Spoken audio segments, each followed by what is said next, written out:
Oh, and another thing I was gonna say too is,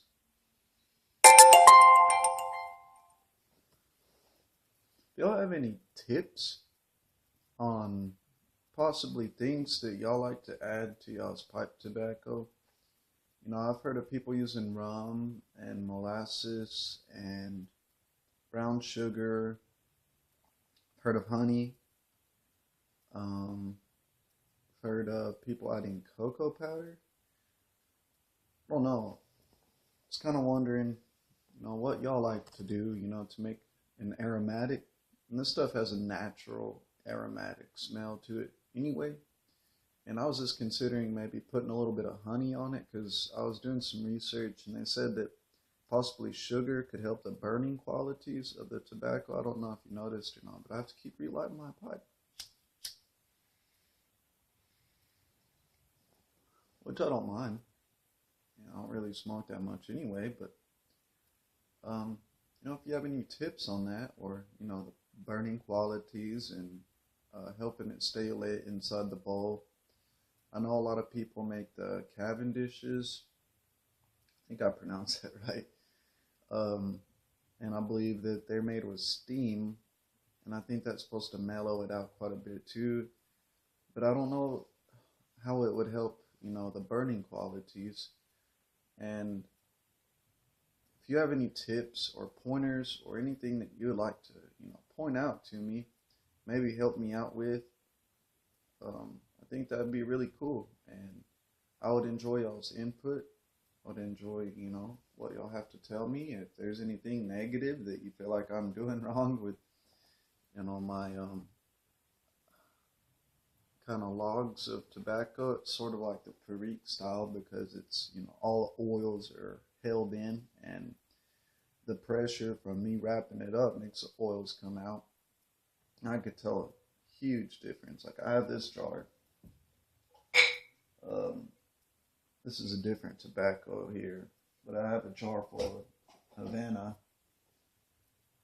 and this don't get me wrong, it smells lovely. It smells nice, but when I wrap this tobacco up, kind of how the Native Americans did it, and the shamans in the Amazon and everything else. But I think they used a vine, but I just used a plain cotton string because I figured it's about the most natural thing, that I could get to wrap it up real tight with. But this smell is amazing. Like it smells so much more potent than the one that isn't wrapped. And yeah, I did go ahead and throw my tobacco in jars because I was reading that plastic, that the tobacco will absorb, some of that flavor. And I don't want to smoke tobacco that tastes like plastic. And it was a little bit more expensive of a route to go, but shit, if I've got 3 or 4 pounds of tobacco, I want it to be nice. This will last me a real long time.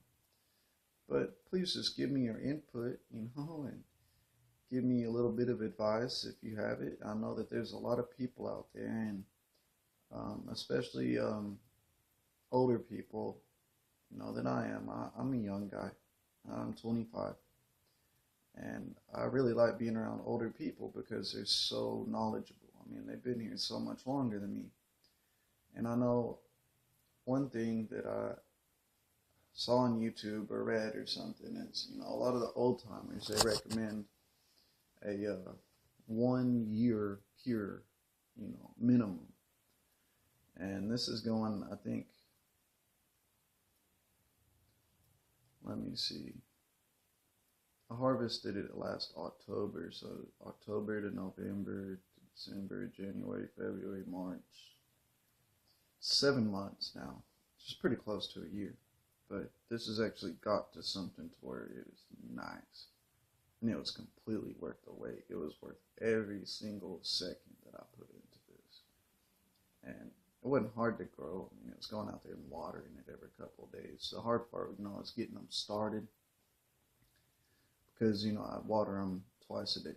And, that that is a little time consuming, but shit, you know, I could do it before work. I could do it when I got off, you know, and as a matter of fact, they set for, I think, 2 or 3 weeks without any water. All the seedlings did, and the majority of them survived, except for the burley.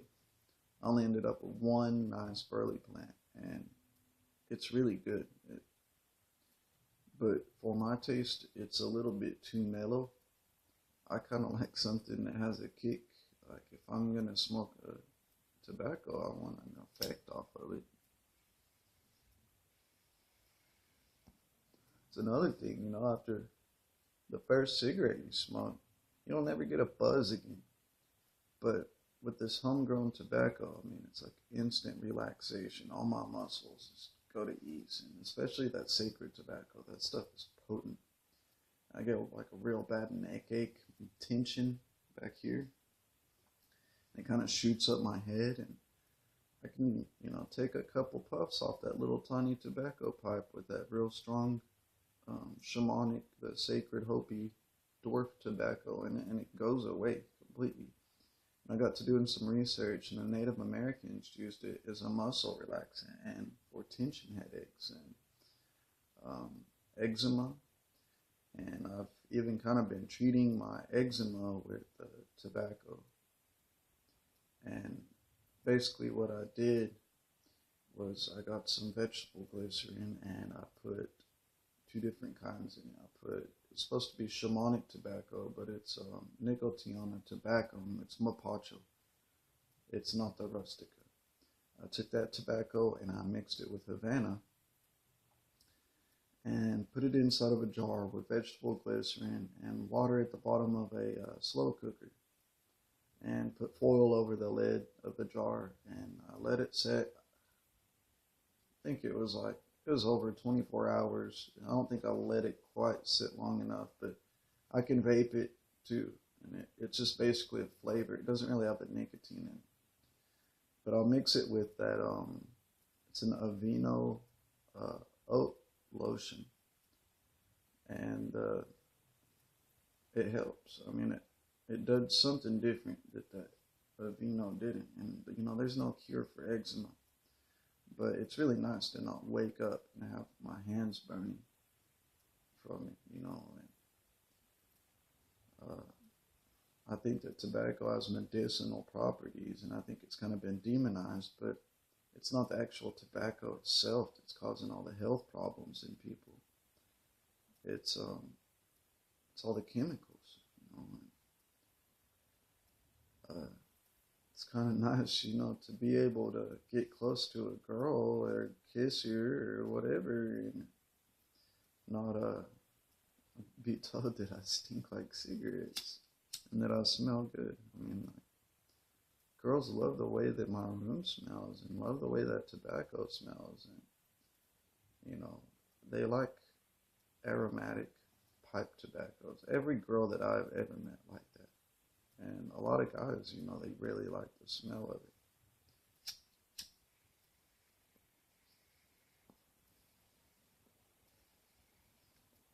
But if you have any tips, post them up. Let me know. Or, you know, if you feel like I'm doing anything wrong, or if I did anything wrong. I did the stacking method and sweated them for about a week. And I'd open up the stack and I'd let each leaf, you know, lay out, and let them air out for 10 or 20 minutes until the condensation came off of them. Now I'd stack them back up, and I'd put them back in a towel. And then as soon as they all turned yellow, I hung them up. And so I ended up with a pretty nice brown color. I mean, there's some green in it, but that's pretty much all gone away now with the fermentation process that I used. And I really don't know any other way to do it. I mean, I know that I could make a fermentation chamber, and I know a lot of people like to use a kiln, but, you know, the Native Americans didn't have anything like that. The colonists didn't have anything like that. I'm sure that they just hung it up and let it dry. You know, probably let it sit there for a while, and I'm pretty sure their shit was pretty potent. But No, and you never heard of any health problems back then either. But all comments are appreciated. And thank you very much for everybody that's watched.